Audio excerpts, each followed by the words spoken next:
আল্লাহ পাক বলেন ইদা যুলজিলাতিল আরদু জিলজালাহা, এমন একটা সময় চলে আসবে যখন সময় জমিনটা চূড়ান্ত পর্যায়ে প্রকম্পিত হবে, জমিন কম্পন শুরু হয়ে যাবে। ওয়া আখরাজাতিল আরদু আসফালাহা, দ্বিতীয়বার যখন সিংহায় ফুৎকার দেওয়া হবে জমিন সব কিছু বের করে দিবে।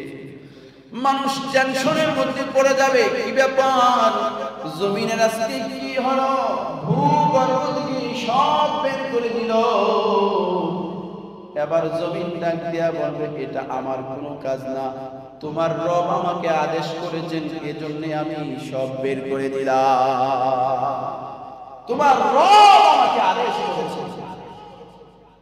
فمن يعمل مثقال ذرة خيرا يره ومن يعمل مثقال ذرة شرا يره। যারা পরিমাণ ভালো কাজ করবা এটাও জমিন সাক্ষী দেবে, যারা পরিমাণ গুনাহ করবা এটাও জমিন তোমার আমার বিরুদ্ধে সাক্ষী দেবে। শুধু কি তাই, এক নাম্বার সাক্ষী হবে মানুষের পক্ষে বিপক্ষে জমিন। এক নাম্বার সাক্ষীর নাম কি? জোরে বলেন, এক নাম্বার সাক্ষীর নাম কি? এক নাম্বার সাক্ষী হবে জমিন, দুই নাম্বার সাক্ষী হবে বঙ্গপ্রথম। বলেন দুই নাম্বার সাক্ষী কি হবে? জোরে আওয়াজ দিয়ে বলেন, দুই নাম্বার সাক্ষী কি হবে? হাত আপনার বিরুদ্ধে সাক্ষী দেবে, পা আপনার বিরুদ্ধে সাক্ষী দিবে, জবান আপনার বিরুদ্ধে সাক্ষী দিবে, মগজ আপনার বিরুদ্ধে সাক্ষী দিবে, শরীর আপনার বিরুদ্ধে সাক্ষী দিবে। সূরা ইয়াসিন আল্লাহ পাক ডাক দিয়ে বলে, আল-ইয়াওমা নাখতিমু আলা আফওয়াহিহিম ওয়া তুকাল্লিমুনা আইদিহিম ওয়া তাশহাদু আরজুলুহুম বিমা কানু ইয়াকসিবুন।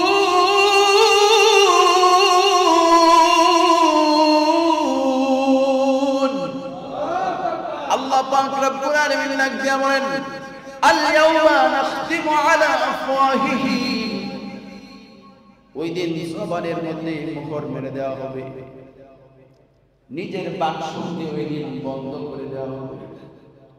ওয়া তুকাল্লিমুনা আইদিহিম, ওই দিন হাত কথা বলবে। ওয়া তাশহাদু আরজুলুহুম, ওই দিন তোমার পা কথা বলতে থাকবে। ওই দিন তোমার কোনো ইখতিয়ারে থাকবে না, ওই দিন তোমার হাত কথা বলবে, ওই দিন তোমার পা কথা বলবে। ওই দিন জবানকে আলাদা বাক শক্তি দান করা হবে, জবান কথা বলতে থাকবে। জোরে বলেন নাউজুবিল্লাহ।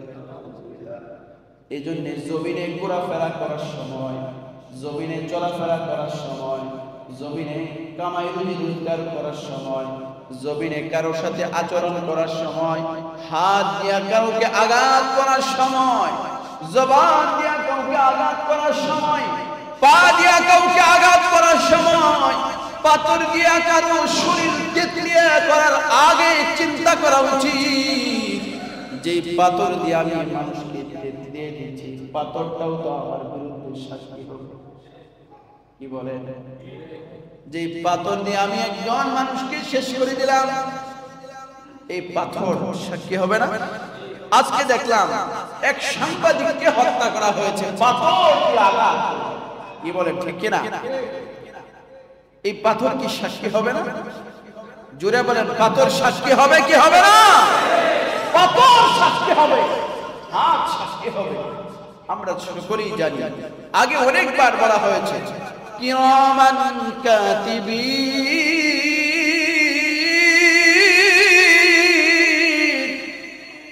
ইয়ালামুনা মা তাফআলুন।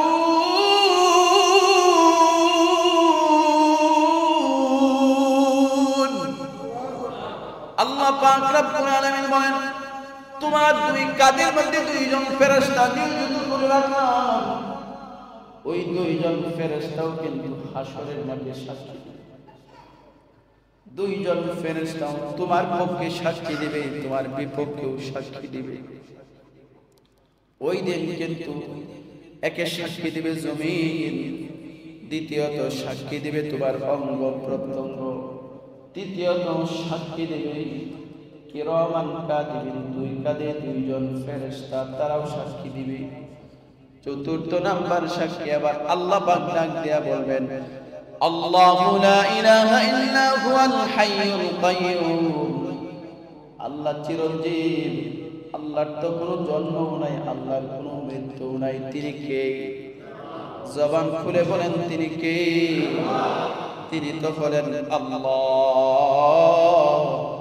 এবার বলেন হাত সাক্ষী দিবে, জমিন সাক্ষী দিবে, কিরামান কাতিবিন ফেরেশতারা সাক্ষী দিবে, আর তো সাক্ষীর প্রয়োজন নাই।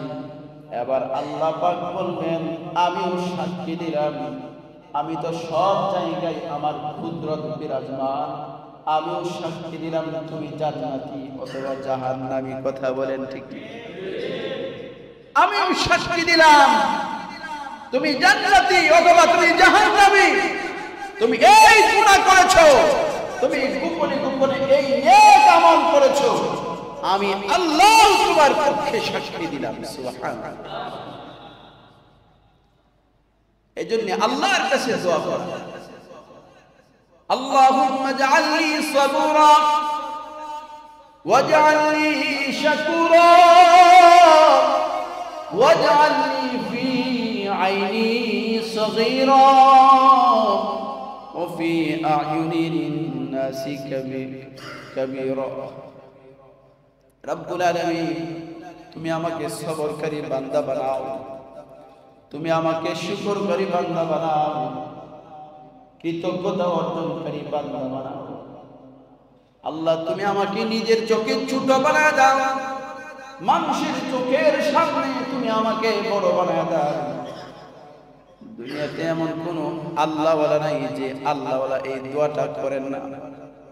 এজন্য কোন মানুষ যদি দুনিয়ার জমিনে ভালো থাকতে চায়, আখিরাতে যদি সে ভালো হইতে চায়, কামিয়াবি হইতে চায় দুনিয়ার জমিনে, কারণ আমি আপনি তো কবরের ভিতরে মাটির পেটের ভিতরে থাকি, ওই সময় জমিন ইচ্ছা করলে আমাকে যা তা করতে পারে। ওখানে যেন জমিনের সাথে জমিন যেন আমার সাথে সুন্দর আচরণ করে। একটা মানুষের আমল যদি সুন্দর হয়, তাকে যখন কবরে রাখা হবে সেটাকে বলা হয় আলমে বরজখ। তাকে যখন কবরে রাখা হবে, হাদিসের মধ্যে আসছে তার দৃষ্টি যত দূর যায়, আল্লাহ পাক তার কবরকে এই পরিমাণ প্রশস্ত করে দিবেন।